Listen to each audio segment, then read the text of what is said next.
Psalm 23, verses 1 through 4. The Lord is my shepherd, I shall not want. He makes me lie down in green pastures. He leads me beside still waters. He restores my soul. He leads me in right paths for his name's sake. Even though I walk through the darkest valley, I fear no evil, for you are with me. Your rod and your staff, they comfort me.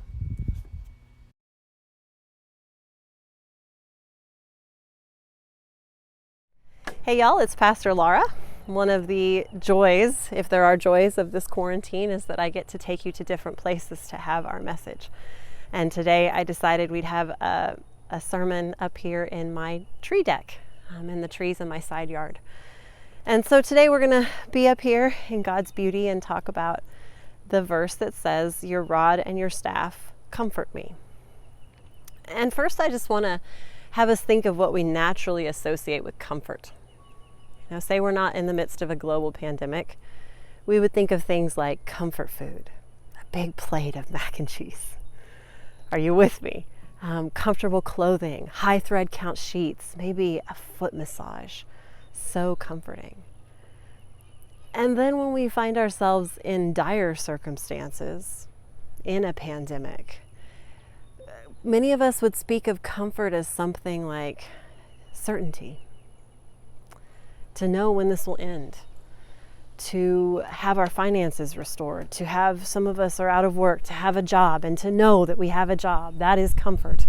Some of us would just say to know that the virus is gone, to know that we have a response, to find an antidote. That would be comforting.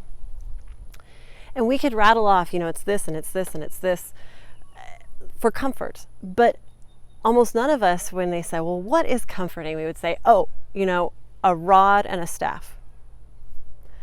It's not really even part of our normal vocabulary. And so we have to dig a little deeper to figure out why it is that David says a rod and a staff provide comfort. So let's start with the rod. The rod, most of us don't even know that a shepherd would carry a rod. It's like a big club made of strong wooden material, and it was a weapon that the shepherd used to defend the flock. If a predator's coming, it was the rod, that it was a long stick with a knob on the end of it that could be thrown or could hit a predator, and it could cause great damage. And I was reading Philip Keller. Many of y'all have heard me talk about the insights I've gained from him. He's a shepherd who's from Africa who became a pastor. And he compares the insights, right, in Psalm 23 to his knowledge of being a shepherd.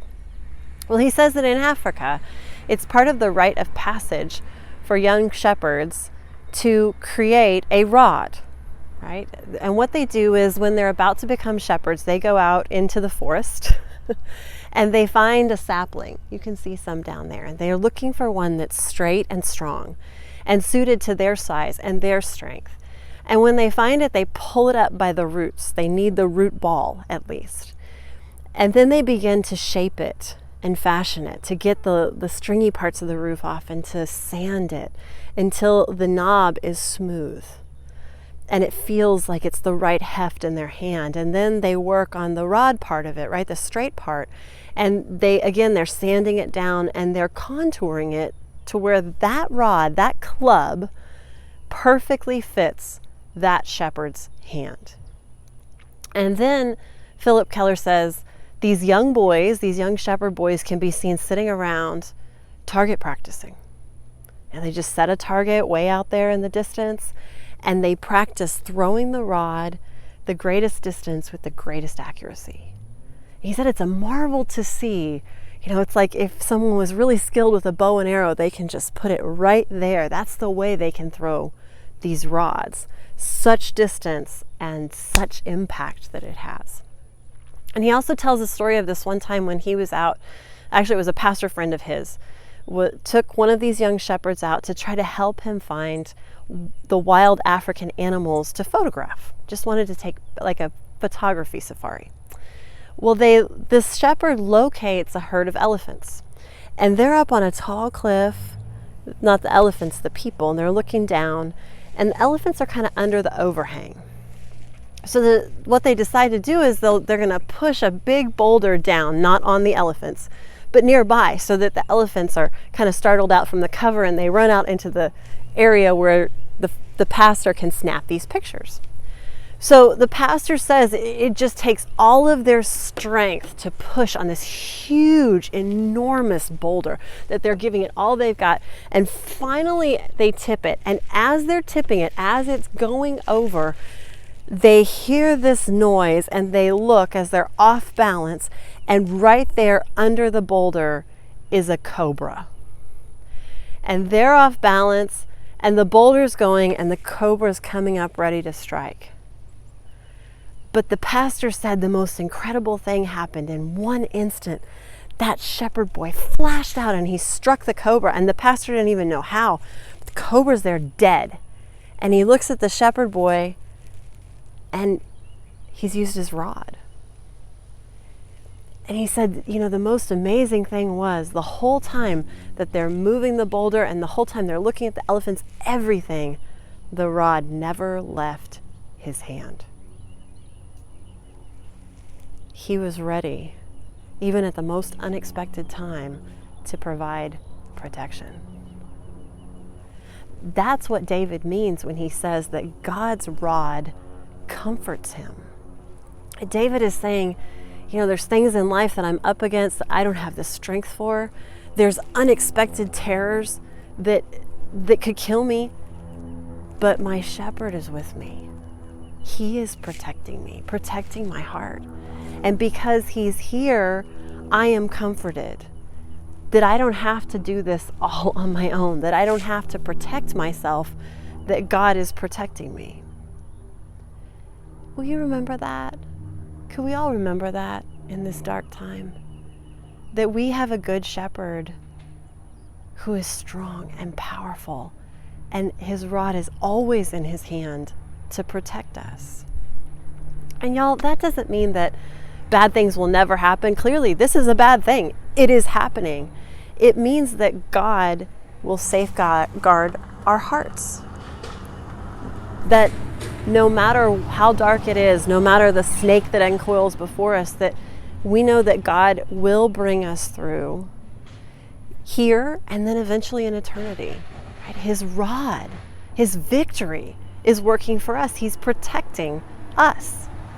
And so we can know that even if I don't see how this is working out, even if I don't see how it's going to end well for me, that is God's promise to us, that all things work for our good when we are part of God's flock. We may only be able to see it and understand it when we look back over it, but we can rest in that promise that day and night, light and dark, our shepherd's eyes are watching us and he is protecting us. So that's the rod. Now let's turn to the staff. The staff is an implement that you're more familiar with. It's that long shepherd's staff that has a crook at the end of it. And this shepherd's staff is like a Swiss Army knife for shepherds. It does so many things, okay? The rod is protection. The staff is so much. The first thing that I learned shepherds use their staff for is they use it during lambing season. What happens is that oftentimes lots of lambs or lots of ewes start lambing all at the same time. And ewes are very particular about how things smell. And so if their lamb starts to smell not like them or not like its lamb, if it gets another smell in it, they might reject that lamb. And so the shepherd can't use his hands to move a lamb. So he moves among all of those mother ewes, using the staff to hook the baby lamb towards its mother so that it can nurse. And I've heard that shepherds can move among hundreds of ewes, pulling their lambs to them on those lambing nights in the spring. And when we think about that, we think, well, there's a lot of times when we need comfort, we need help from some other person, if not a mother, then another believer, right? When we're weak and we're struggling. And one of the ways that God's staff comforts us is it pulls us towards other believers, right? Who can help us. So the first thing is to just pull us together with other believers. Now the next thing that shepherd staff does is it allows the shepherd to hook the sheep towards him. And this is useful because Oftentimes, and again, notice the parallels, when sheep are hurting, they never run up to the shepherd and look in the shepherd's eye and just kind of limp or kind of, indicate where the hurt is so that they can be healed. Instead, they go further from the shepherd. They try to hide when they're hurting. And so if a shepherd notices that, which the good shepherds do, they will get their staff and pull that sheep closer. They might even use the long pointed end of it to kind of pull the sheep's wool apart and see the problem, or to hold them there so that they can administer a cure, or so that they can palpate and find an abscess. So the staff not only draws us to other believers, it draws us to God for the healing that we need. Even if we're saying, oh, I got this, or I can't let you see this hurt, God is saying, come closer. This is where you find your healing. Right? Now, the next thing that the staff can do is it can hook sheep towards the shepherd, not because they're hurting, but because they need to be sheared, or they need their inoculations. They need to get some medicine, or they need to get some immunizations. As you might imagine, sheep are not too keen on getting a shot or getting sheared. It terrifies them. And so to capture them, you often have to hook them and drag them towards the thing that will help them. And I learned that in the shearing, a sheep can lose 10 pounds of weight. I told you that once before, that heavy wool can be one of the things that flips them on their backs and makes them become cast or just stuck on their backs where they can die. And so for the shepherd to pull that sheep closer to shear it, that's liberation, right? But they have to use the hook to get the sheep, because otherwise the sheep are running away. Well, how often is that us? That we are burdened by some sin or by some habit or by some attitude, and instead of coming to God and saying, liberate me, we're running the opposite direction. And the shepherd's saying, not so fast, you. You're in my flock, and I need to set you free of that sin. And maybe it's not gonna feel great while it's happening, but oh, the liberation. And that's what happens when sheep are sheared. Like, they may go in kicking and screaming, and they need the hook, the shepherd's staff, to get them there. But as soon as they're set up, right, on their feet from that shearing, even the older ewes, like the crab cakes of the whole place, they jump and they kick their feet and they dance because they feel so set free. And so, again, comfort that God is not pulling us to him to torture us. We may feel like being stripped of our sins, being set free from those sins, it can be frightening and it can be painful, and we don't know how we're going to do it. But man, when you're set free from sin, you're kicking your feet, you're dancing, life is made anew. And so that's the next thing that the shepherd's staff does, and why it brings us comfort, is that God can pull us to other believers, to himself for healing, and to himself to be set free from the sins that are entangling us. Now, one more thing that the staff can do, and that is that if a sheep is in danger, the staff is what the shepherd would use in ancient times to reach for it. Like if it fell over a cliff, the shepherd would lean down and hook it with his staff until he could grab it. Or if it got stuck in a thicket, in a lot of brambles and thorns, and the shepherd couldn't get in there without being pierced and torn up, he would reach the staff in there and pull the sheep to safety. And as I did some research, I found that in pools and rescue operations, they still use something like a shepherd's staff to save folks who are drowning. That's a way that you can reach out and rescue someone, just hook them with that shepherd's staff. Okay. So when we are struggling, when we feel like we're losing our footing, when we've gotten into the thicket or we've fallen off a cliff spiritually, yes, the staff comforts us, because we're reminded God is always searching for us and always able to help and rescue us. Right? That is great comfort. Okay, there's one more thing that a shepherd's staff does. It pulls you close to other believers. It pulls you close to God for healing and for shearing. And then it rescues you when you're hurting. And then the last thing that it does is the staff at the crooked end, if we go down to the long, slender end that tapers to a point, that little point, the shepherd will lightly tap it on the sides of the sheep, just lightly on the sides of their bodies, to help guide them along a path. So not only do they have the sheep have the shepherd's voice that they're listening to, but when they come to a gate or when they come to a turn or there's a tricky part, the shepherd will also often just pat, pat, pat, pat, pat, gently tap the sheep through that obstacle, helping them find the path. And as I thought about that, I thought, oh, well, that's what we do with our kids too, right? When they're little and their footsteps are unsure, we're there to hold a hand or take a shoulder or just kind of guide along. And I started watching for this. I watched for this on our Easter egg hunt. And I saw the most beautiful illustration of like the modern day staff with a shepherd, with my son Asher and his two older sisters. Now they hid the eggs and they knew exactly where each little treasure was. And we just turned Asher out into the yard and we said, find your eggs. Well, he's, looking all around. And then suddenly Anna and Leah are on either side of him and they're tapping him, or they're pointing and saying, how about you try over there? Or they're lifting him up to reach something that he couldn't otherwise. And so when I think of the final reason that the staff provides comfort, I think of that hand-holding and gentle guidance that God is giving us as we walk the path of this life. That we're not just turned out and said, hey, there's some good stuff around here, but there's also probably some bugs that'll bite you and some snakes, so look out.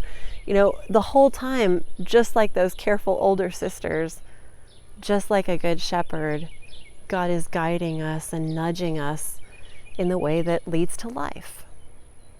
And when you think about that nudge, think about the times in your life, like in my life when I was a much younger Christian, and even still today, sometimes a name will come to my mind, one of y'all's, or family members, and I'll think, I wasn't even thinking about that person. And I had somebody early on in my life say, if that happens, then you need to try to call. Back then it was call. Now you could text or email. Call that person and see, do they need your prayer or do they need something? And when someone would come up unexpectedly in my mind, that little nudge, that little guidance, I just started calling them. And almost every single time they'd say, I can't believe you called. I needed you. This happened, or I need someone to pray with me. So I started paying attention, and I found that when someone comes up on my heart unexpectedly, I better reach out, because that's one of those gentle nudges from God. One of the ways the staff is just guiding me. The other ways this can happen is sometimes you're going through something and a song comes up on the radio, or your devotional speaks about, man, that just applies right to me. Or y'all will say to me, I feel like you're preaching right to me today. This is exactly what I needed. When that happens, you'll know that's not just that I hit it right.